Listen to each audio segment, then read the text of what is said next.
ওই বর বর আমাকে জড়িয়ে ধরে ঘুমান না। কেন তোমাকে জড়িয়ে ধরে ঘুমাতে হবে কেন? জড়িয়ে ধরে ঘুমালে নাকি বেবি হয়। আপনি আমাকে জড়িয়ে ধরে ঘুমান, আমাদেরও বেবি হবে। কে বলেছে তোমাকে এসব কথা পিচ্ছি? আমি কি জানি না মনে করেছেন? আমি তো সবটাই জানি, উল্টো আপনিই বুঝতে পারেন না। আমি জানি তুমি কেমন কি বুঝছো, কিন্তু হুটহাট করে মাঝে মধ্যে এমন এমন সব কথা বলো যার জন্য কনফিউশন লাগে।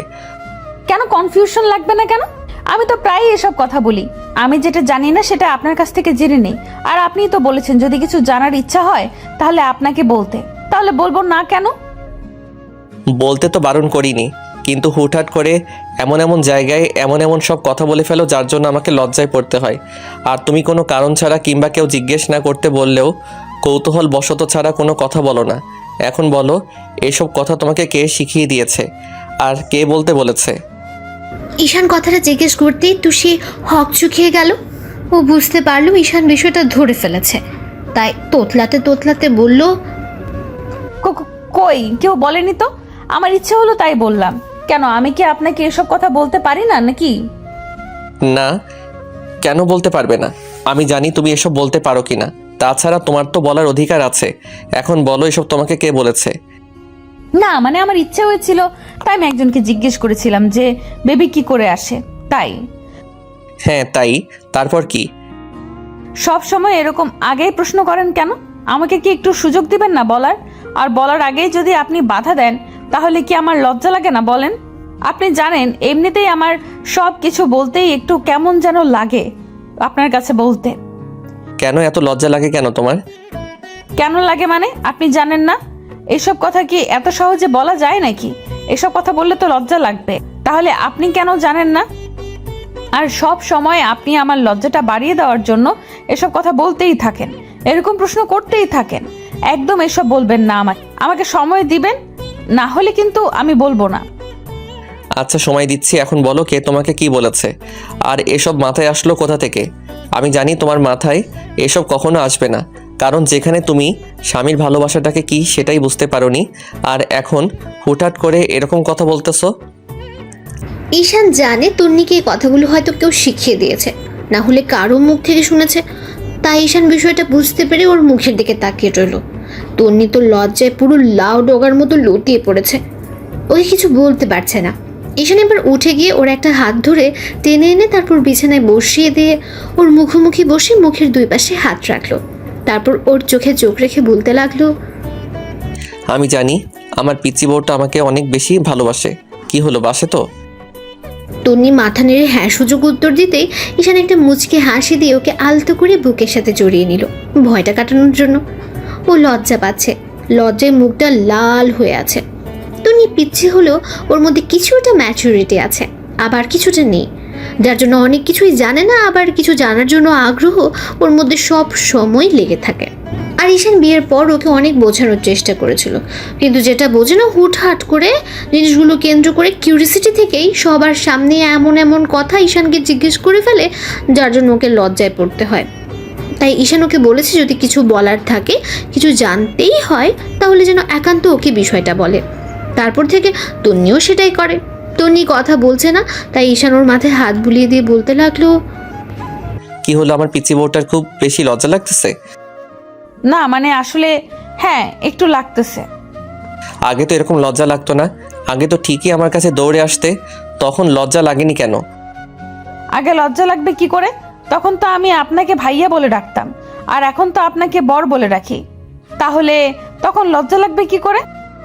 তাই তাহলে এখন ওইভাবেই বলো, আগে যেমন করে আবদার করতে, এখন এখানে লজ্জা পাওয়ার কিছু নেই। আর আমি তো তোমার বুকের সাথে জড়িয়ে ধরে রেখেছি, তাই না? তাহলে এত লজ্জা পাচ্ছ কেন? আমি তো তোমার মুখের দিকে তাকাইনি, মুখের দিকে তাকালে না তুমি লজ্জা পাবে। আমি জানি এই কথাটা একটু লজ্জাজনক, ওই জন্যই লজ্জা লাগতেছে। আর তারপর আপনি আমার লজ্জাটা বাড়িয়ে দেওয়ার জন্য এরকম করে বলতেছেন, তাই না? একদম এসব কথা বলবেন না, তাহলে কিন্তু সত্যিই আর বলবো না। আচ্ছা ঠিক আছে, তোমাকে বলতে হবে না, আমি আর তোমাকে জিজ্ঞেস করব না।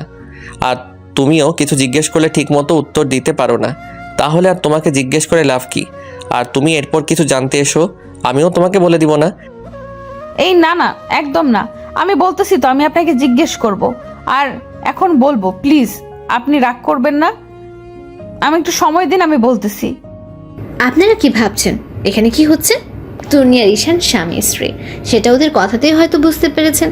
আর তন্নি ঈশানের খালাতো বোন ছিল। তন্নির আম্মু হুটহাট করে কিছুদিন আগে অসুস্থ হয়ে পড়েন, তার কিছুদিন পর মারা যান।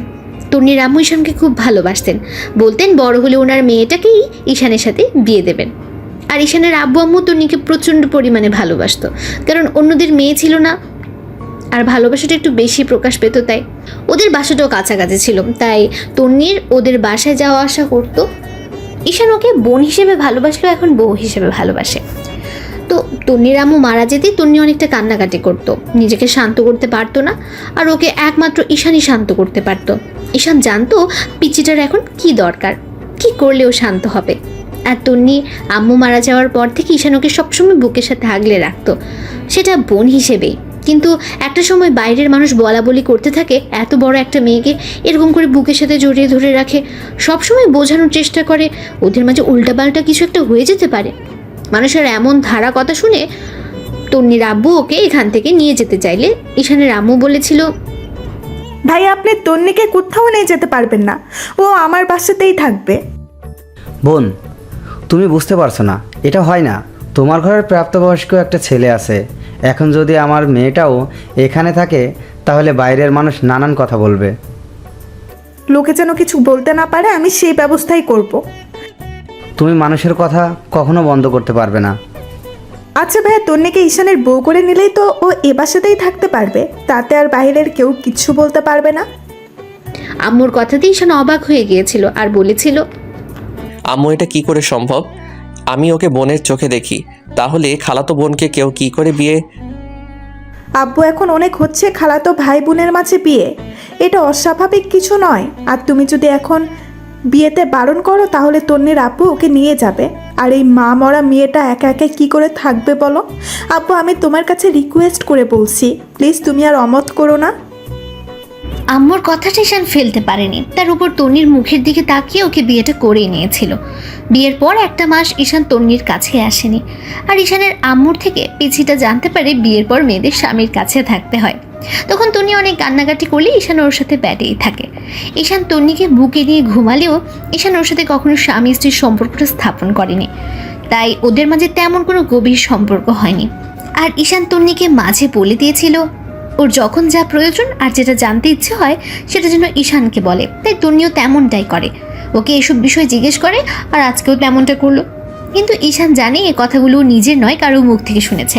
তার উপর ওর মধ্যে কিউরিসিটিটা একটু বেশি, যে কথা জানে না সেটা যদি কারো মুখ থেকে শুনে তাহলে সেটা ঈশানকে জিজ্ঞেস করবে।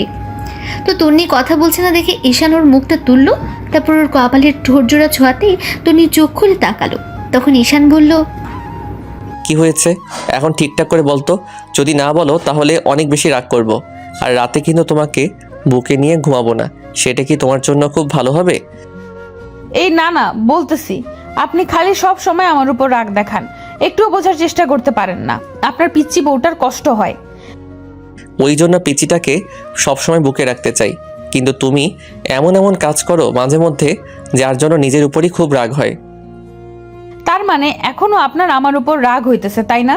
একদম রাগ দেখাবেন না প্লিজ, তাহলে আমি খুব কষ্ট পাবো। ওকে দেখাবো না। এখন বলো, তোমাকে এই বিষয়ে কে বলেছে? কে আবার বলবে? আম্মু বলেছে। আম্মু সকালে বলতেছিল জড়িয়ে ধরে শুলে আমাদের নাকি একটা বেবি আসবে খুব শীঘ্রই। আমি বলেছিলাম কি করে, তখন আম্মু বলেছিল আপনার কাছ থেকে আদর চাইতে হবে। তারপর আপনি আমাকে জড়িয়ে ধরে ঘুমালে, আমাকে অনেক বেশি ভালোবাসলে নাকি আমাদের একটা বেবি হবে। তাই আমার খুব জানতে ইচ্ছে করছিল জড়িয়ে ধরে শুলে নাকি বেবি হয়, তাই জিজ্ঞেস করলাম। কিন্তু আপনি বলতেছেন না, বলেন ওই বর জড়িয়ে ধরে ঘুমালে কি সত্যিই বেবি হয়? আম্মু তোমার সাথে মজা করেছে, আর বেবি ওইভাবে হয় না, অন্য কোনোভাবে হয়। সেটা আমি তোমাকে পরে বলে দিব। এখন আর কোনো প্রশ্ন করবে না, কেমন? তোমাকে যে কাজগুলো করতে বলেছি তুমি সেটাই করবে। কি কাজ করতে বলেছিলেন বলেন তো? আমার তো মনেই থাকে না। আপনি জানেন না আমি কিছু মনে করতে পারি না, সব সময় খালি ভুলেই যাই। আপনি সহ। কিন্তু এখন আমাকে বকা দিবেন না, বলে দিন কি কাজ করতে বলেছিল আমাকে। কি আর করতে বলেছিলাম? আব্বু আম্মুর খেয়াল রাখতে বলেছিলাম, পড়ালেখাটা ঠিক মতো করতে বলেছিলাম। করতো এগুলো নাকি সবসময় শুধু টিভি দেখো আর ফাঁকিবাজি করে বেড়াও? না মানে আসলে আব্বু আম্মুর দেখাশোনাটা করি গো, কিন্তু কিন্তু কি, পড়ালেখাটা ঠিক মতো করতে পারো না তাই তো? আমি জানি তুমি একটা ফাঁকিবাজ। তোমার দ্বারা যে কি হবে সেটা আমার জানতে বাকি নেই। শেষ পর্যন্ত তোমাকে ওই বাবুর আম্মুটাই হতে হবে, তাছাড়া আর কিছু হতে পারবে না। আমি তো চাই বাবুর আম্মু হতে, আপনি কেন দিবেন না? আপনি এরকম করে বলতেছেন কেন? বাবুর আম্মু হওয়াটা কি অন্যায়? না, কোনো অন্যায় নয়, কিন্তু তোমার এখনো বয়স হয়নি। আর আমি ভাবছি তোমাকে একটা বাবুর আম্মু করে দিলে তুমি তাকে নিয়ে ব্যস্ত থাকবে, আর পড়ালেখাটা তোমার দ্বারা হবে না, সেটা আমি খুব ভালো করে বুঝতে পারতেছি। হবে হবে, খুব হবে। আপনি জানেন না আমি কত ভালো একটা মেয়ে। আমি একবার যে জিনিস পড়ি মনে থেকে যায়, কিন্তু এই পড়ার কথাটাই মনে রাখতে পারি না। আসল কথাটা যখন মনে থাকে না, তাহলে যখন বেবি হবে হুটহাট করে তো বেবির কথাটাও ভুলে যাবে। মাঝে মধ্যে তো আমার কথাই ভুলে যাও।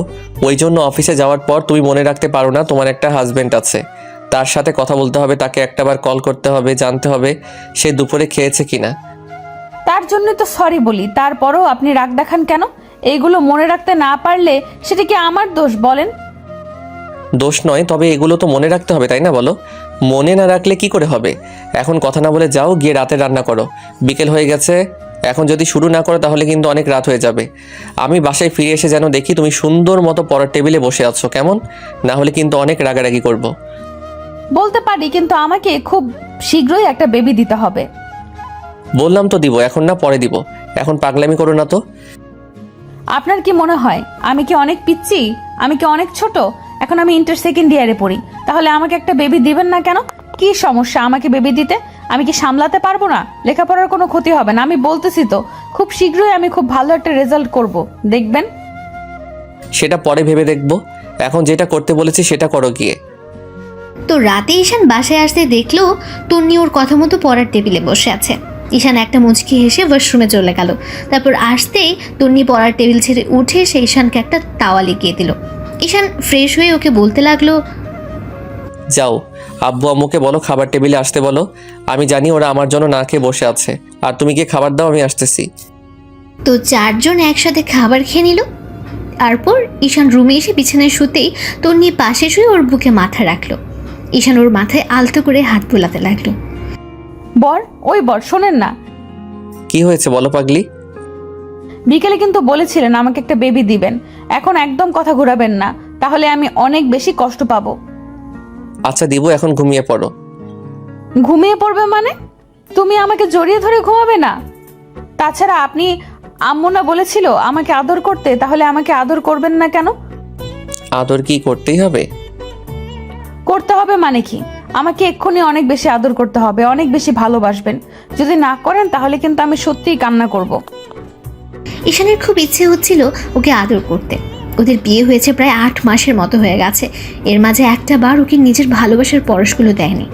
হ্যাঁ, ঠোঁটের স্পর্শগুলোর কপাল পর্যন্ত দিয়েছে, কিন্তু ঠোঁটে কখনো যেয়ে উঠতে পারেনি। কারণ ঈশান চায়নি ওদের মাঝে এত কিছু হোক। তো তন্নি কথাগুলো বলে ঈশানের মুখের দিকে তাকিয়ে রইল। তখন ঈশান ওর মুখের পাশে হাত রেখে ওর দিকে ঠোঁট জোড়া দখলে করে নিল।